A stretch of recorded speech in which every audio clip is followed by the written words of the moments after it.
CG शिक्षा में आपका स्वागत है।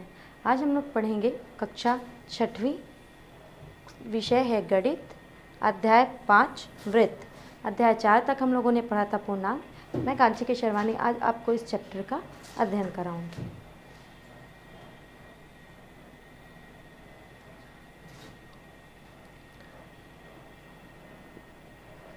पाठ का नाम है आपका, अध्याय का नाम है वृत्त। वृत्त से क्या तात्पर्य है? वृत्त होता क्या है?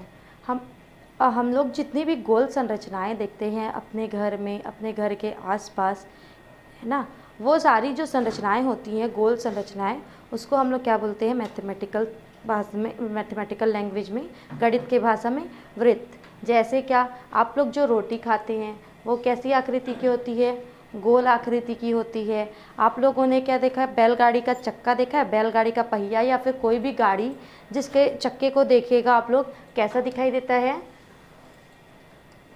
गोल आकृति का दिखाई देता है ना। गोल आकृति का इसको क्या बोलते हैं? वृत्त बोलते हैं। और क्या देखा है आपने? ऐसे ही चूड़ी देखी होगी आपके घर में, आपकी मम्मियाँ जो पहनती हैं चूड़ी, वो किस आकृति की होती है? गोल होती है। बिंदी जो होती है वो किस आकृति की होती है? गोल होती है ना। आपने अपने आसपास में या फिर अपने पर्यावरण में आप देखेंगे तो आप जो सूरज देखते हैं, सुबह सूर्य जो देखते हैं, वो किस आकृति का होता है? गोल आकृति का। ठीक है। और क्या, अगर आप पूर्णिमा के दिन चांद को देखेंगे तो वो कैसा दिखाई देता है? गोल आकृति का। इन सभी गोल आकृतियों को ही क्या बोला जाता है? गणित के भाषा में वृत्त बोला जाता है। वृत्त से तात्पर्य होता है कि किसी एक बिंदु से जो रेखा शुरू होती है वो उसी बिंदु पर आकर मिलती है। ठीक है। इसको क्या बोलते हैं? इसको बंद आकृति भी बोलते हैं। ये क्लोज्ड शेप्ड होता है, क्लोज शेप्ड होता है। ये क्या होता है? ये कहीं से भी खुला नहीं होता है। ठीक है। आप क्या करेंगे? आप ऐसे ही अपने आसपास देखिए और अपनी कॉपी में ऐसे ही 8-10 वृत्त, जो वृत्त के जैसा दिखाई देता है, मतलब जो गोल आकृति होती है, वृत्त की आकृति, वैसे चीज़ों का नाम लिखिए। आगे देखते हैं कि इसमें हम इस चैप्टर में हम लोग क्या देखेंगे? क्रियाकलाप 1 आपके पाठ्य पुस्तक में दिया होगा। क्रियाकलाप 1। क्रियाकलाप 1 में आपको हम वृत्त बनाना सिखाएंगे। वृत्त कैसे बनाते हैं, वृत्त का निर्माण कैसे होता है। तो हम लोग क्या करेंगे? सबसे पहले एक डिवाइडर लेंगे। डिवाइडर जिसको क्या बोलते हैं हम लोग? प्रकार बोलते हैं। वो कैसा दिखाई देता है? इस टाइप का शेप होता है, इस टाइप की आकृति होती है, जिसमें क्या होता है?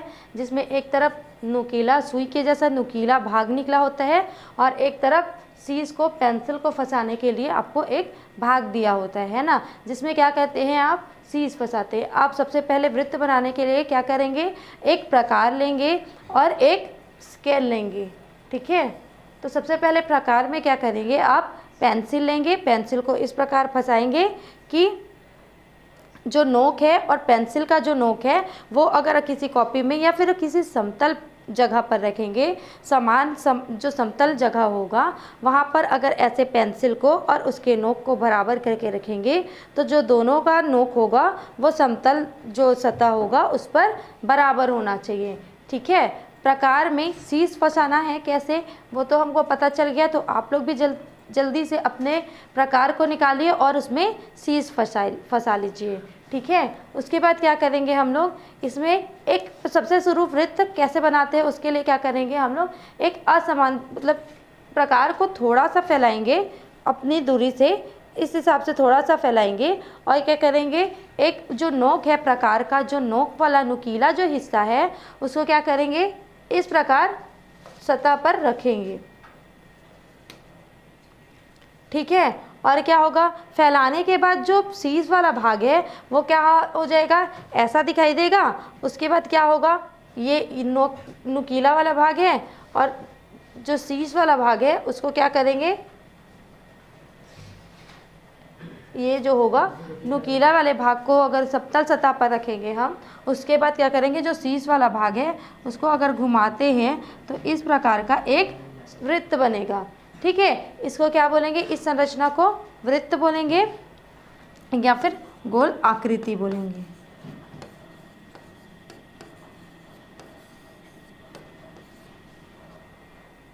क्या किया हम लोगों ने? सबसे पहले प्रकार लिया, प्रकार में क्या किया? शीश फंसाया।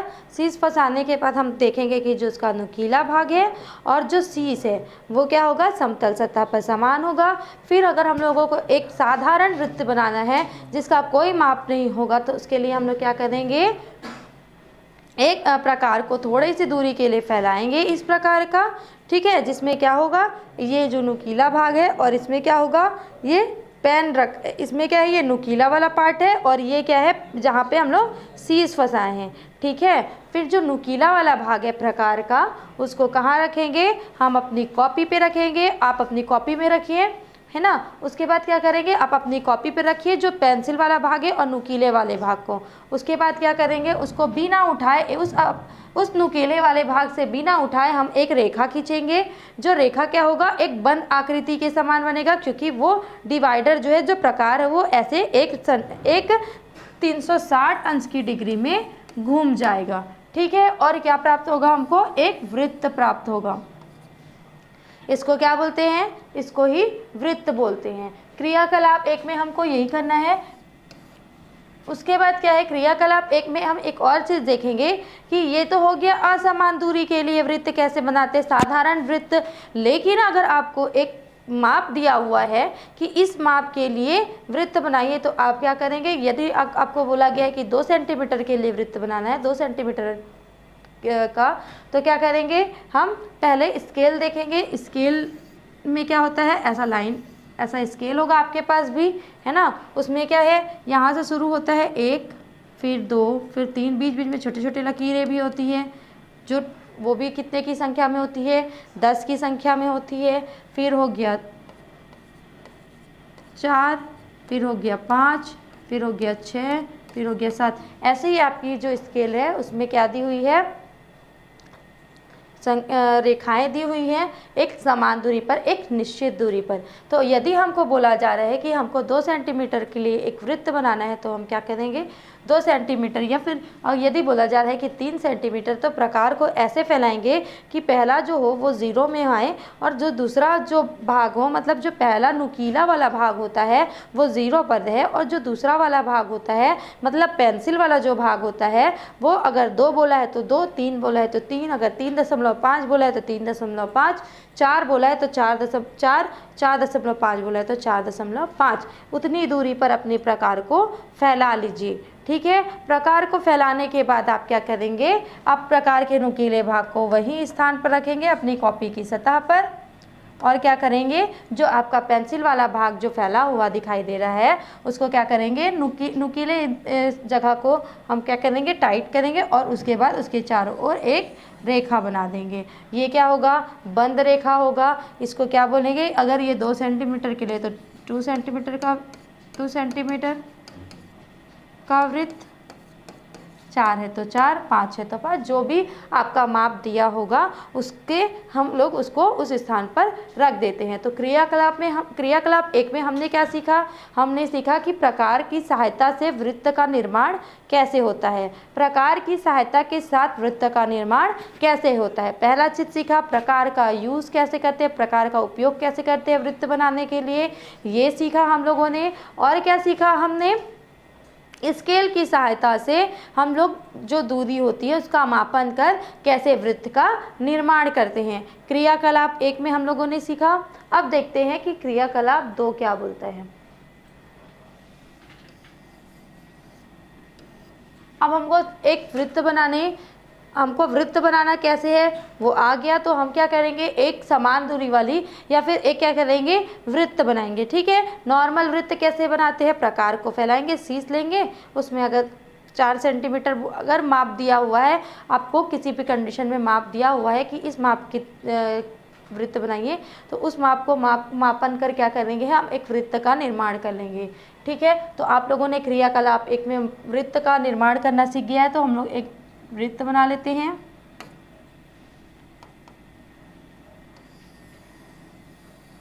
ये है 4 सेंटीमीटर माप वाला वृत्त, ठीक है।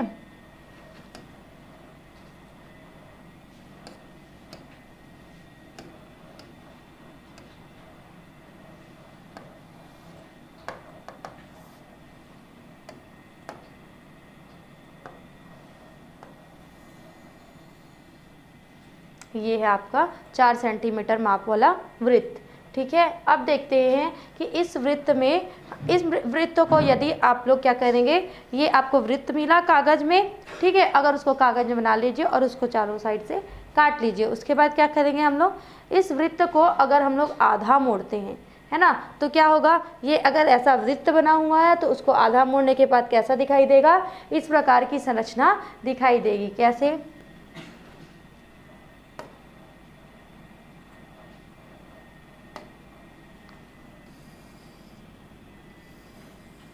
इसकी आधी संरचना ऐसे दिखाई देगी और इसकी आधी संरचना ऐसे दिखाई देगी, जो क्या होगा, वो एक दूसरे को ढके हुए होंगे। क्लियर, इस प्रकार की संरचना दिखाई देगी कब, जब हम लोग वृत्त को आधी भाग से ऐसे मोड़ देंगे। उसके बाद क्या होगा,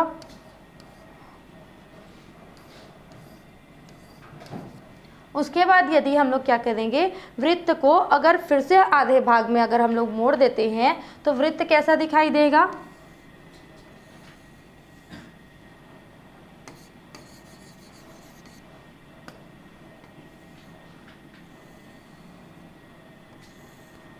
वृत्त ऐसा दिखाई देगा।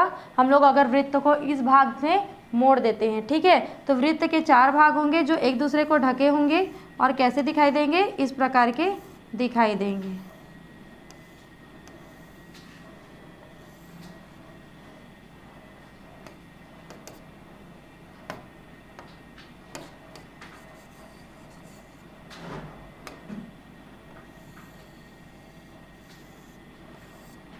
वृत्त को मोड़ने के बाद 4 भागों में कैसे दिखाई देगा, वृत्त इसका एक भाग दिखाई देगा ऐसा। ठीक है, उसके बाद क्या करेंगे, हम जिस कागज़ में वृत्त को बना के हम लोगों ने ऐसे मोड़ा हुआ था, एक वृत्त को कैसे मोड़ा, एक बार पहले आधे भाग में मोड़ा, फिर उसको आधे भाग में फिर से मोड़ लिया। तो उस मोड़ने वाले जो मोड़ा था हम लोगों ने जिस वृत्त को, उसको क्या कर देंगे, अब उसको खोल देंगे। ठीक है, उसको अनफोल्ड कर देंगे, खोल देंगे। उसके बाद क्या करेंगे कि देखेंगे कि जो वृत्त है उसमें किस प्रकार का निशान बन गया है, इस प्रकार का निशान बन गया है। ठीक है, उस वृत्त में इस प्रकार का लकीर अपने आप बन गया है मोड़ने से। अब देखते हैं कि अगर इसमें ये जो वृत्त है वो 4 भागों में बटा हुआ दिखाई दे रहा है। अब देखते हैं कि अगर इसको बिंदु ओ मान लेते हैं, है ना, इसको क्या मान लिए, बिंदु ओ मान लिए,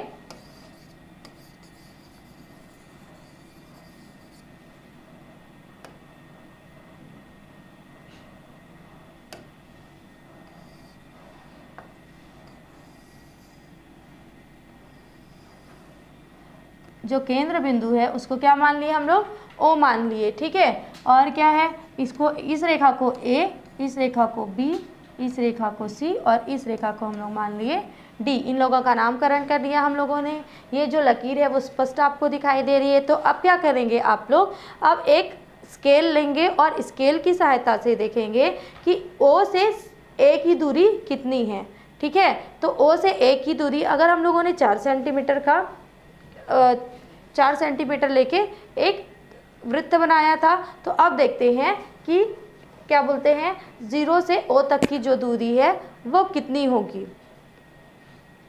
या फिर कोई भी अमाप नहीं लिया था हम लोगों ने। ठीक है, अब एक वृत्त का, साधारण वृत्त का अगर हम लोग नाप निकालेंगे, मापन करेंगे, तो इसका जो माप होगा वो क्या आएगा देखते हैं। तो जो 0 से A तक की जो दूरी थी वो कितनी आ गई हमारे पास, अगर हम लोगों ने स्केल को लिया और स्केल को रख के नापा तो कितनी आ गई दूरी। तो ऐसे रखेंगे, स्केल जो 0 है वो कहाँ पे होगा, जो O वाली बिंदु है, केंद्रक बिंदु, वहाँ से A तक की दूरी को नापने के लिए 0 पर रखेंगे 0 वाली संख्या को, और A पर देखेंगे कि कौन सी जो नंबर है, कौन सी जो संख्या है वो आ रही है। ठीक है, तो अगर यहाँ पे आ गई 2 सेंटीमीटर तो यहाँ लिखेंगे 2 सेंटीमीटर। अब उसके बाद देखेंगे O और B के बीच की दूरी। ठीक है,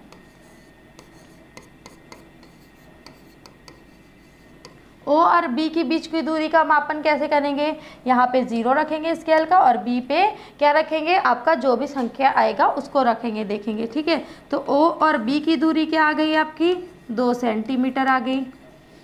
फिर देखेंगे O और C के बीच की दूरी, तो उसका भी मापन करेंगे हम स्केल की सहायता से। तो हमको पता चला O और C के बीच की दूरी क्या आ गई आपकी, 2 सेंटीमीटर आ गई। देन उसके बाद हम लोग ओ से डी के बीच की दूरी का मापन करेंगे। ओ और डी के बीच की दूरी का मापन भी हम लोग स्केल की सहायता से करेंगे। और ओ और डी के बीच की दूरी आ गई हमारे पास 2 सेंटीमीटर। अब देखते हैं हम लोग कि हम लोग जितनी भी हमको लाइंस प्राप्त हुई थी, जितने भी हमको रेखाएं प्राप्त हुई थी, उनमें क्या है वो 4 भागों में बटा था वृत्त। अब देखते हैं कि 4 भागों में जो हमने निर्धारण किया था, नामांकन किया था उनका रेखाओं का, उनकी जो मापन है वो कितनी है। तो ओ ए की भी दूरी कितनी है 2 सेंटीमीटर, ओ बी की दूरी कितनी है 2 सेंटीमीटर, ओ सी की दूरी कितनी है 2 सेंटीमीटर और ओ डी की दूरी है 2 सेंटीमीटर। अर्थात जो वृत्त का एक भाग है, अगर वृत्त 4 भागों में बटा है और उसका एक भाग, चारों भाग जो उनका मान क्या है समान है, तो उनका जो एक भाग होगा वो क्या होगा, जैसे ओ से ओ ए की जो दूरी है वो क्या कहलाएगा, वृत्त की त्रिज्या कहलाता है। क्या कहलाता है, वृत्त की त्रिज्या कहलाता है। कौन सा भाग, यदि जो चारों रेखाएं होती हैं उनमें से जो एक रेखा होती है ना, चारों रेखाएं जो होगी आपस में बराबर होगी, तो उसका हम लोग एक भाग को लेंगे। या तो हम ओ सी ले सकते हैं, ओ ए भी ले सकते हैं, ओ बी ले सकते हैं, ओ डी ले सकते हैं। ये जो रेखाएं होंगी, ये प्रत्येक जो रेखाएं होंगी ये क्या कहलाएंगी, वृत्त की त्रिज्या कहलाएंगी। अर्थात हम कह सकते हैं कि वृत्त का जो 1/4 भाग होता है, 1/4 भाग को हम क्या बोल सकते हैं, वृत्त की त्रिज्या बोल सकते हैं। क्लियर, क्या बोल सकते हैं, वृत्त की त्रिज्या। तो इसमें जो ओ ए वाला भाग है वो क्या कहलाएगा, वृत्त की त्रिज्या।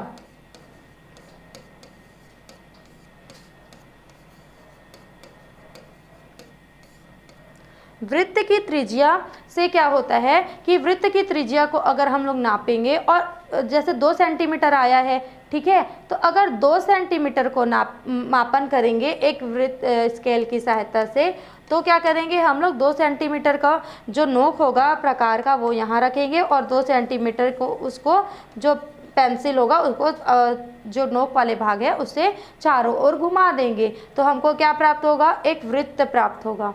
ठीक है, अब जो वृत्त प्राप्त हुआ है वो क्या होगा देखते हैं। उसका जो एक भाग है, बिंदु से एक भाग लेंगे, बिंदु के साइड से जो वृत्त का एक दीवार होगा उसका मापन करेंगे, चाहे यहाँ से हो, चाहे ऊपर से हो, चाहे इस साइड से हो या इस साइड से, चारों ओर किसी भी जगह से, किसी भी वृत्त के परिधि से हम लोग क्या करेंगे, दीवार से अगर हम लोग उसका मापन करेंगे तो उसकी जो संख्या आएगी, उसका जो मान आएगा वो क्या होगा, 2 सेंटीमीटर ही आएगा। इसको क्या बोलते हैं, वृत्त की त्रिज्या। आगे देखते हैं क्रियाकलाप 3। वृत्त, पहला क्रियाकलाप में हम लोगों ने देखा वृत्त का निर्माण कैसे होता है, वृत्त प्रकार की सहायता से वृत्त का निर्माण कैसे किए, स्केल के मापन द्वारा कैसे किए। देन उसके बाद क्रियाकलाप 2 में देखा कि वृत्त की त्रिज्या किसको बोलते हैं। अब आगे देखते हैं जीवा किसको बोलते हैं। ठीक है, वृत्त की जीवा और वृत्त का व्यास क्या होता है, आगे क्रियाकलाप 3 में हम लोग देखते हैं। तो हम लोगों ने क्या किया है, एक वृत्त का निर्माण कर लिया है और उसमें एक बिंदु जो नोक है उसको बिंदु ओ मान लिया है। ठीक है,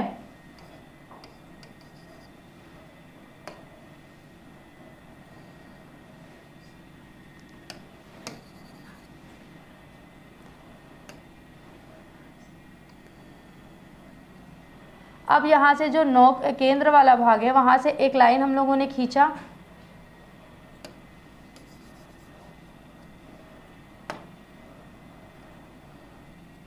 वृत्त की दीवार में से किसी एक भाग को क्या मान लेते हैं हम लोग, एक बिंदु मान लेते हैं, जहाँ से क्या होता है, वृत्त बनना शुरू हुआ है। ठीक है, इस बिंदु को क्या बोलेंगे, इसका नामकरण कर देते हैं हम लोग बिंदु ए। उसके बाद जो बिंदु ए है उससे हम लोग अनेक सारी रेखाएं खींच सकते हैं वृत्त के चारों ओर। देखते हैं कैसे। ये हो गया बिंदु बी, ये हो गया बिंदु सी, ये हो गया बिंदु डी, ये हो गया ई, एफ, जी। इस प्रकार की हम लोग वृत्त के जो बिंदु लिया है, बिंदु ए, उससे हम लोग वृत्त में क्या कर सकते हैं, बहुत सारी रेखाएं इस प्रकार की खींच सकते हैं। इस प्रकार की जितनी रेखाएं हम लोग वृत्त के अंदर में किसी बिंदु पर से जो रेखाएं खींच सकते हैं, उन रेखाओं को क्या बोलते हैं हम लोग, वृत्त की जीवा। क्या बोलते हैं हम लोग उसको, वृत्त की जीवा।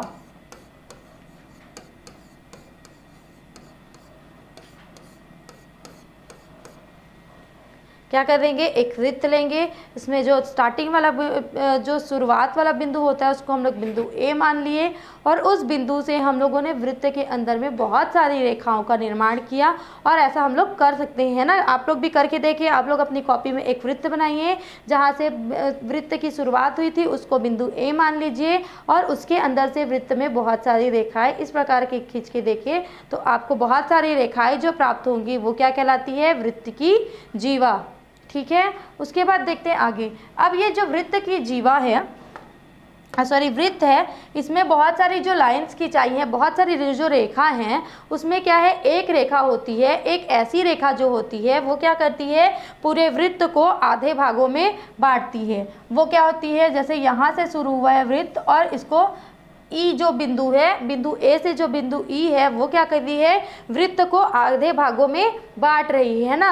अगर इसकी लंबाई देखेंगे तो इसकी लंबाई मतलब अगर जो हम लोग एक प्रकार से ये बोल सकते हैं कि जीवा, जो जितनी भी जीवाएं होती हैं, उस जीवा में जो सबसे लंबी जो जीवा होती है, उस सबसे लंबी जीवा को क्या बोलते हैं, वृत्त का व्यास बोलते हैं। तो अगर हम लोग सारी रेखाओं का मापन करेंगे तो देखेंगे कि ये वाली जो रेखा होती है, ए और ई की जो रेखा होती है वो सबसे लंबी होगी। यदि देखेंगे ए और बी की रेखा तो क्या होगी, 6 सेंटीमीटर, ये होगी 6.2 सेंटीमीटर, ये 6.8 सेंटीमीटर, ये 7। इस प्रकार की अलग अलग रेखाएं जो होंगी वो प्राप्त होंगी, लेकिन क्या है, उनका मान क्या होगा, कम प्राप्त होगा। लेकिन जो एक रेखा होगी वो क्या होगी, सबसे बड़ी मान वाली रेखा होगी। जो सबसे बड़ी मापन वाली रेखा होती है, बड़ी मान वाली रेखा होती है, उस रेखा को हम लोग क्या बोलते हैं, वृत्त का व्यास बोलते हैं। क्या बोलते हैं, वृत्त का व्यास।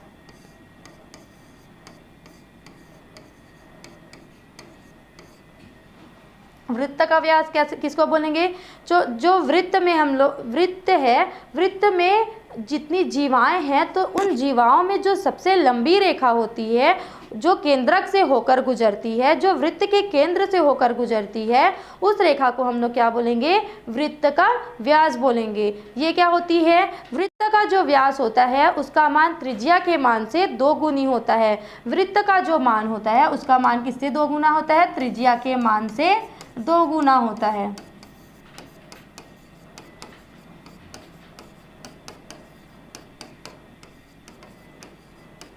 हम लोग वृत्त को त्रिज्या को किससे डिनोट करते हैं, अच्छा, त्रिज्या को हम लोग किससे डिनोट करेंगे, आर से डिनोट करते हैं। ठीक है, आर से क्या होगा, रेडियस होता है। त्रिज्या को हम लोग अंग्रेजी में क्या बोलते हैं, इंग्लिश में रेडियस बोलते हैं। तो त्रिज्या को किससे डिनोट करते हैं हम लोग, आर से डिनोट करते हैं, और व्यास को किससे डिनोट करते हैं, डी से डिनोट करते हैं। ठीक है, इसको क्या बोलते हैं, डायमीटर, डी से डिनोट करते हैं। ओके, अब इसमें क्या होगा, जो डायमीटर का मान होता है, जो वृत्त के व्यास का मान होता है, वो क्या होता है, त्रिज्या के मान से 2 गुना होता है। यदि अगर हम लोग एक वृत्त है, अगर उसका त्रिज्या का मान 2 सेंटीमीटर निकल रहा है, तो इसका व्यास कितना होगा, तो 2 गुणित 2। ठीक है, और इसका व्यास क्या आ जाएगा, 4 सेंटीमीटर। इस प्रकार त्रिज्या के मान के द्वारा हम लोग वृत्त का व्यास निकाल सकते हैं, या फिर वृत्त का व्यास यदि दिया होगा आपको तो हम लोग वृत्त की त्रिज्या का मान निकाल सकते हैं। ठीक है, अब क्या होता है देखते हैं आगे, क्रियाकलाप 4।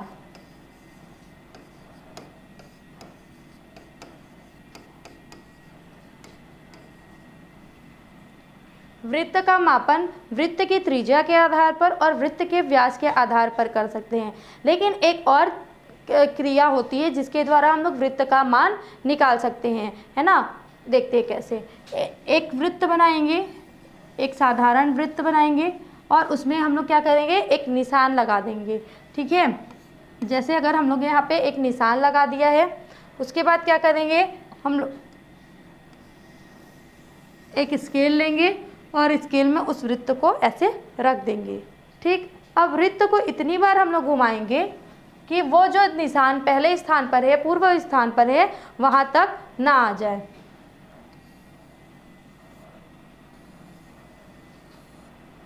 ये घुमाए तो यहाँ आया, फिर ये घुमाए तो कहाँ आया, यहाँ आया। इस प्रकार इतने बार हम लोगों ने वृत्त को घुमाया कि वृत्त का जो स्थान है वो कहाँ आ गया, पूर्व, अपने जो पूर्व वाला स्थान था वहाँ आ गया। ठीक है, तो जो पूर्व वाले स्थान में आने तक जितने बार हम लोग ने वृत्त को घुमाया और देखा कि वो कौन से स्थान पर है, तो जितनी भी वो दूरी तय किया है वृत्त अपने एक स्थान से, शुरू वाले स्थान से जो अंत वाले स्थान तक, जहाँ पे वो अपने पूर्व वाले स्थान में आ गया है, तो उस मापन को क्या करेंगे, उसको मान लेंगे हम लोग, स्केल में देखेंगे कि कितने की दूरी तय किया है वो वृत्त। तो जो दूरी जो होती है, दूरी का जो मापन करते हैं उसको क्या बोलते हैं, वृत्त का परिमाप। क्या बोलते हैं, वृत्त का परिमाप। इसको इंग्लिश में बोलते हैं पेरीमीटर।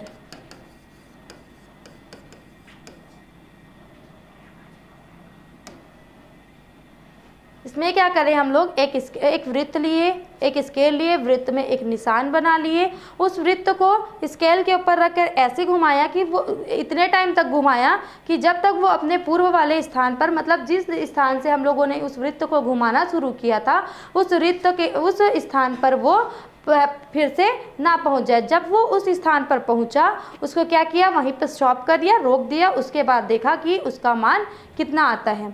क्लियर, उसको क्या बोलेंगे, जितना भी मान आता है उसको क्या बोलेंगे, उसका वृत्त का परिमाप बोलेंगे। वृत्त के परिमाप को किससे डिनोट करते हैं, अच्छा, वृत्त का जो परिमाप होता है उसका मान क्या प्राप्त होता है, हमेशा स्थिरांक में प्राप्त होता है। वृत्त के परिमाप को किससे डिनोट करते हैं हम लोग, पाई से डिनोट करते हैं, जो एक ग्रीक वर्ड है, ग्रीक शब्द है पाई, और पाई का मान क्या होता है, हमेशा स्थिर होता है, इसलिए इसको क्या बोलते हैं, स्थिरांक बोलते हैं। इसका मान क्या होता है, 22/7 या फिर 3.14। क्लियर, वृत्त के परिमाप को क्या मान सकते हैं, वृत्त का जो परिमाप होता है उसका मान क्या होता है, पाई से डिनोट करते हैं। वृत्त का मान हमेशा, परिमाप जो होता है वो हमेशा स्थिरांक में प्राप्त होता है, और उसका मान जो होता है, पाई का मान, वो हमेशा 22/7 या फिर 3.14 होता है। ठीक है, क्रियाकलाप 4 के साथ हमारा जो पार्ट 5 है वृत्त, वो समाप्त होता है। हम लोगों ने वृत्त जो पार्ट है उसमें हम लोगों ने किस किस चीज़ का अध्ययन किया, तो सर्वप्रथम हम लोगों ने देखा कि वृत्त कैसा दिखता है, वृत्त की कौन कौन सी आकृतियाँ हमारे आसपास स्थित होती है। उसके बाद हम लोगों ने क्रियाकलाप 1 में सीखा कि हम प्रकार की सहायता से और स्केल में मापन की सहायता से हम लोग वृत्त का निर्माण कैसे करते हैं। क्रियाकलाप 2 में हम लोगों ने देखा कि वृत्त की त्रिज्या किसे कहते हैं। क्रियाकलाप 3 में हम लोगों ने देखा कि वृत्त में जीवाएं कैसे निर्माण की जाती है, वृत्त की जीवाएं किसे कहा जाता है। उसके बाद उसी में हम लोगों ने देखा कि वृत्त का व्यास किसे कहते हैं। क्रियाकलाप 4 में हम लोगों ने अध्ययन किया कि वृत्त का परिमाप क्या होता है, और वृत्त के परिमाप की जो स्थिरांक होता है, वृत्त के परिमाप का और वृत्त के अनुपात का जो मान होता है वो क्या होता है, एक स्थिरांक होता है। उस स्थिरांक को क्या से डिनोट करते हैं हम लोग, क्या से व्यक्त करते हैं, तो हम लोग पाई से व्यक्त करते हैं, और पाई का मान हमेशा क्या होता है, स्थिरांक बोला है मतलब हमेशा 1 होगा। कितना होगा, 22/7 या फिर 22/7 को ही हम लोग अगर हल करके देखते हैं, सॉल्व करके देखते हैं, तो उसका मान आता है हमारा 3.14। इस सारे क्रियाकलापों के पश्चात हम लोगों ने वृत्त के बारे में सारी चीज़ें जान ली। वृत्त के जो चैप्टर है उसमें सारे टॉपिक्स आई होप आप लोगों की क्लियर होंगे। तो फिजिक्स शिक्षा में जुड़े रहने के लिए धन्यवाद। आगे का जो टॉपिक है हम लोग नेक्स्ट वीडियो में देखेंगे।